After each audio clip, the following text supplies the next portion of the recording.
Ang husay naman po pala ng management ng ABS-CBN, Mr. Speaker. Biruin niyo ho, ginawang 3-in-1 ang ating mga manggagawa.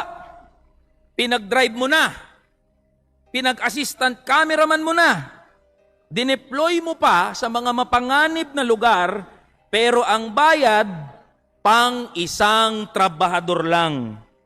Ngayon, Mr. Speaker, bilang pagtatanggol sa kumpanya, meron pong mga social media posts na ang ilan ay galing pa mismo sa ilang mga journalist na nagsasabing hindi naman daw empleyado ng ABS-CBN ang mga manggagawang nagrereklamo. Giit nila, ang mga manggagawang ito raw ay mga kontraktual lang at nasa agency na pinatatakbo ng Third Generation Service Incorporated. Uulitin ko po, Mr. Speaker, manggagawang kontraktual lang naman daw sila, kung kaya't absuelto na ang ABS-CBN mula sa responsibilidad. To this, we say, shame on you. Kapwa nyo manggagawa ang mga driver. Pero sa halip na pakinggan ang kanilang mga karaingan, mas pinili nyong ipagtanggol ang kumpanya na hindi naman kayo kailanman pamamanahan. Let us again make our position known, Mr. Speaker. Salot at kanser ang kontraktualisasyon sa buhay ng mga manggagawa at ng bansang ito sa kabuuan. Kumikita ng bilyon-bilyon ang mga kumpanya dahil sa ganitong setup. Habang buhay na ginagawang kontraktual ang mga manggagawa sa ilalim ng trilateral work arrangement para hindi maibigay ng buo ang kanilang sahod at mga benepisyo. Dahil hindi na matiis ng mga manggagawa ang kanilang kalagayan, sila rin naman ay gumawa ng mga hakbang. Formal na silang nagsampa ng kaso sa National Labor Relations Commission.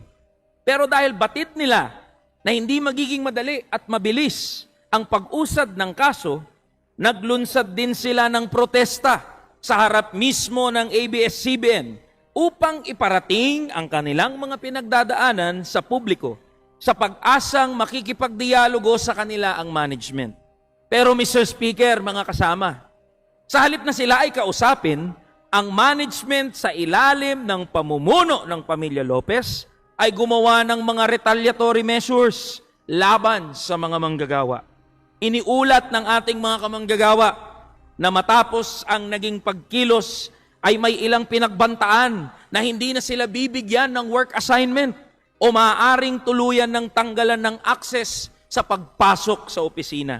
Let it be known that Kamanggagawa Party List will file a resolution to call for the House Committee on Labor and Employment to conduct a thorough investigation of these reports, as these are in serious and direct violations of numerous provisions of our labor code, particularly Articles 294 on security of tenure, Articles 106 to 109 to contracting and subcontracting arrangements and solidarity liability, and 162 to 165 on occupational safety and health. As disheartening as it sounds, we are not surprised by ABS-CBN and Lopez families' lack of regard to their workers anymore. Just a few years ago, unions of Sky Cable employees successfully resisted threats of mass layoffs by the company following a buyout by PLDT. It was even reported by the unions that the management offered the regular employees to reapply via a third-party contractor. Mr. Speaker, kontraktualisasyon na naman.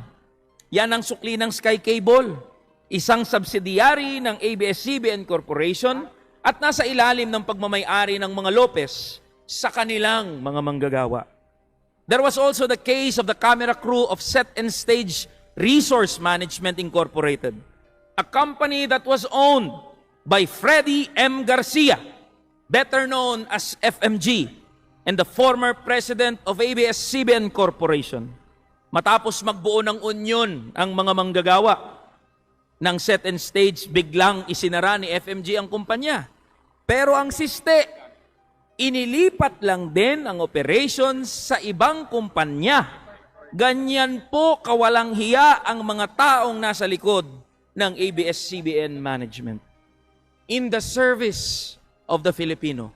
These are the words that are proudly etched in ABS-CBN's corporate mission. Arguably, the largest media company in the history of our country. Ito ang pinagmamalaki at pinangangalandakan ng ABS-CBN. To this, we say, ang kapal ng mga mukha ninyong tawagin ang sarili nyo bilang lingkod bayan. Kapag sinabi nating hating kapatid, ang ibig sabihin ay pantay dapat ang hatian. Walang lamangan, walang gulangan. Ngunit sa inaasta ng management ng ABS-CBN, kapag sinabi na natin ngayong hating kapamilya, wala nang ibang pumapasok na mga salita sa ating mga isipan, kundi panlalamang, pananamantala, at pandadaya. These are not isolated cases, Mr. Speaker. These are explicitly shameless displays of greed by the Lopez family, an utter lack of regard for their workers, the very same workers who stood by the company when it was facing its disenfranchisement years back. Do not get us wrong, Mr. Speaker, mga kasama. We resolutely stand for the freedom of the press, and we recognize the chilling effect that the disenfranchisement of ABS-CBN has caused. However, we are also unwavering in our stand against the exploitation of Filipino workers. Kung kaya't kasabay ng pagkilala namin sa makasaysayang papel ng ABS-CBN sa paghahatid ng balita sa milyon-milyong mga Pilipino, ay ang aming pagtindig sa aming katapatan bilang representante ng mga manggagawa ay walang iba kundi sa mga manggagawa at ordinaryong Pilipino.